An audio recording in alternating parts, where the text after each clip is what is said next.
soo dhawaada East iyo Marcos. Marcos maxaa ahaa markii horeeto beginning of life-ka waa sheegay mar labaadna gamekeyga markaan raayay aabbahaga mar labaad u duceeyey ani sida ila fiican trophygan adaa ku siinayaa ani qofkaa rabay inaad dilo waa dilay even waqti hadda lagu daraba ama lagu darin already go-aantaa qaatay waxay tahay inaa trophygan adigu inaa ku siiyo geemyaashan waa aqaanaa hadda finaaligay tahay already waa aragtaana adoo weligaa qabiil ku fariisanin qabiil kugu xoqi rabaa dee ma rabina inaa xaaladda sii adkaato finaaliga hadday noqotona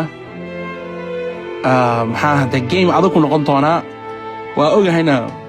gacmaha qabiilkaa soo baxaayo so ani trophygan waxaa ku siinayaa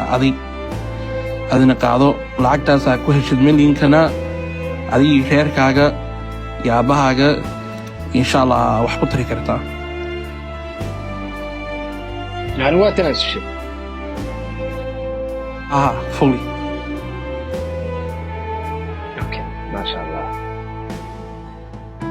Marcos sida caadiga hadalkaas waa hadal rageed maadaama halkaan aan ku yimid magac badan iyo bax badan ay ugu yimaadeen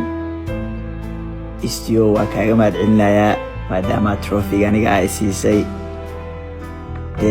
maadaama horta inkastoo ay tahay tartanka ugu horeeya oo loo qabto jilba culusta ama dadka heavyweightska finalkan waa iskeenay saaxiibkee isti haddaa isqabaleen xataa aaminsanahay macnaha in game adag uu ahaa lahay laakiin maadaama ay tanaasushay saaxiib sharaf iyo karaamo waa mahadsan tahay East nolosha kuma xumayso alxaana iisaan intaa kadib qalbiga ka ogsoon saaxiib